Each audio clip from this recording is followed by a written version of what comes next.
Hi, this is Tracy. This weekend I watched a great video from Sasha Stone, and it was talking about dating again and the red flags to run from. It was odd that I was watching that because it was exactly what I was thinking about making a video on.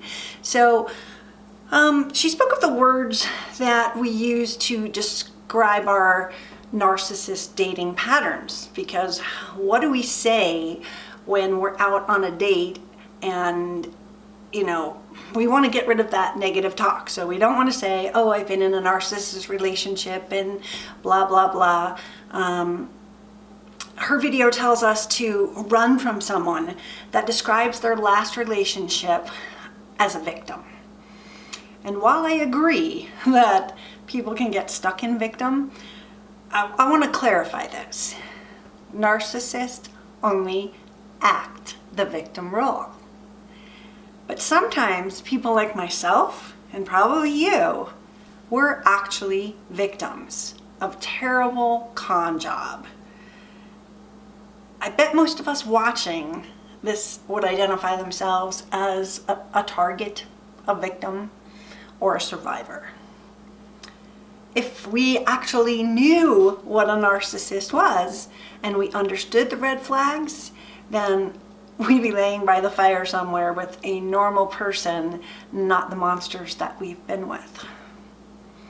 We allowed ourselves to trust their lies. No one, well maybe not, was forced to stay.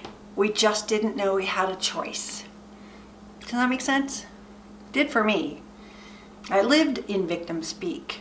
I wanted to get out of victim so badly. I just didn't understand why things were happening to me. I'm beautiful and smart, caring, loving, and giving, and that's all the things that I was told you're supposed to do with someone when you love them. But then why did these people hurt me so badly? What was I doing wrong?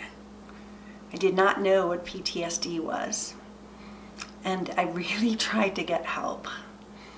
I turned to God. I've been seeing a therapist for over 4 years since my horrific divorce. I talked to my doctor. He put me on antidepressants, then medicine to sleep, and a medicine for anxiety. I didn't know where to turn, and I thought I was doing it all right. I went to the healthier side of care, and I had craniosacral treatments, massages, lymph node drainage, acupuncture, and a homeopathic doctor that gives me these little teeny tiny bottles of drops that I put under my tongue to help me with my adrenal failure. And this was all because I couldn't sleep and I couldn't eat. I know that many of you experience the same thing because we have been so brain fucked that we just don't know what's going on. And so therefore we definitely can't sleep, right? Some people, when they're stressed, they eat a lot. And I tend to stop eating. And I'm fighting now to break that pattern, even though I'm getting fatter. I understand now that I have to feed my brain. I was grasping for help, looking for any lifeline that I could get. I was putting them out there, toss, reel it in, asking for help, asking doctors, anybody, what is going on and what wasn't I seeing? I needed help to see the patterns and what I was doing wrong. I wanted to get out so badly, and I would tell my story to my doctors, to my friends, and I would ask for help. My friends usually told me that my life was full of drama and that somehow I had caused this.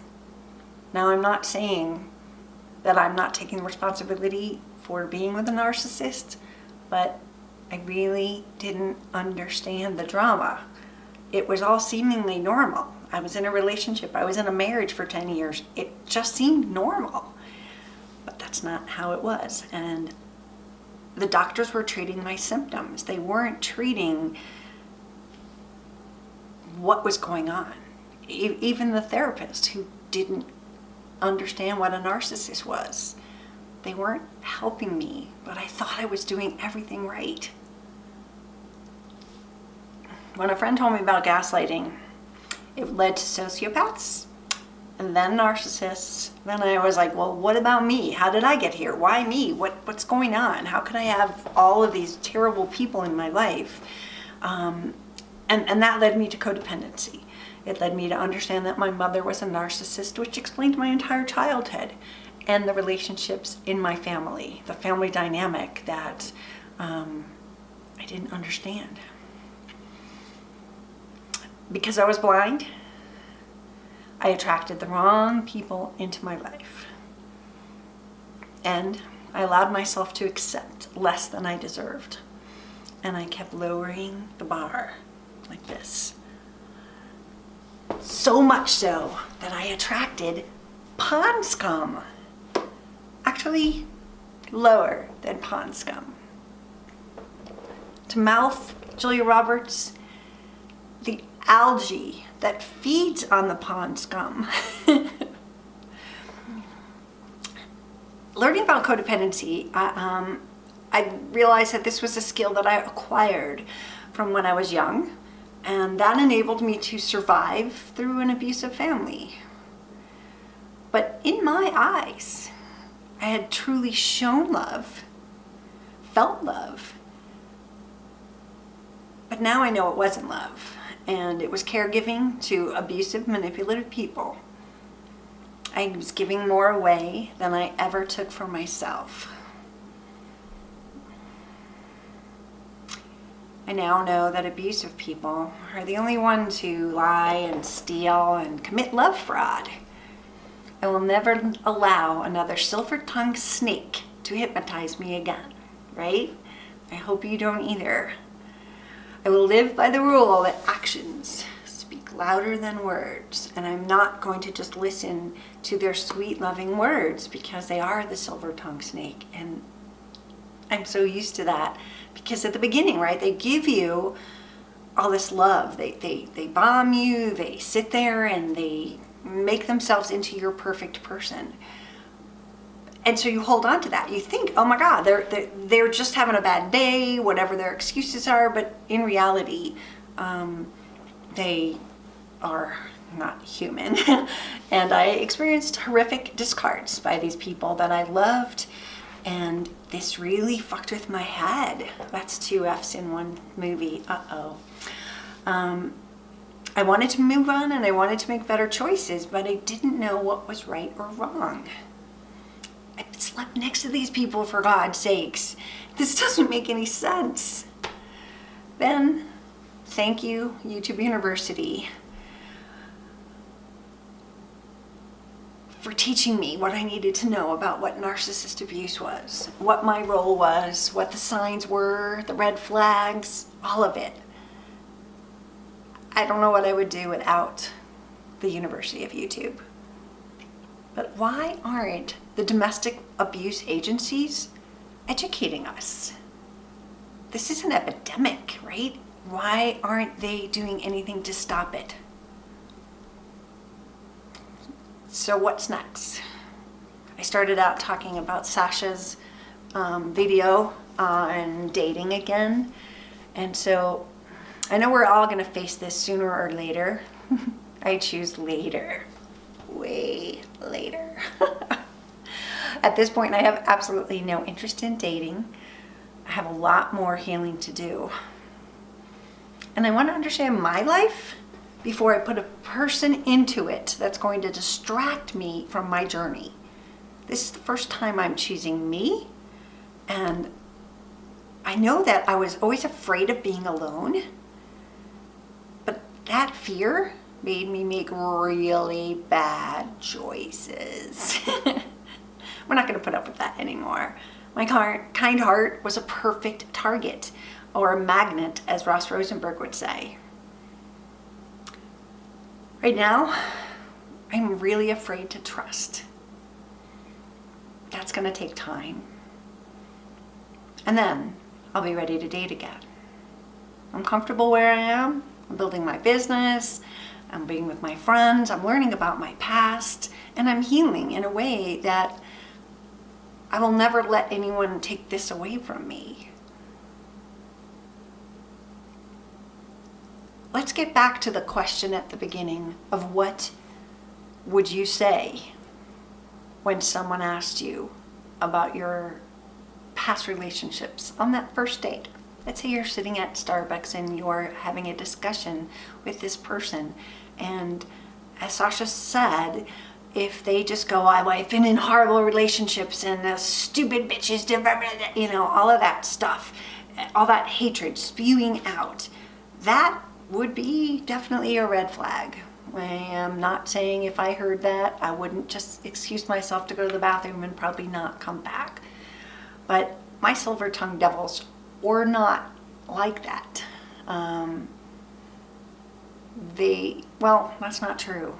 My 3ex definitely bashed his exes. His whole entire life was a victim. But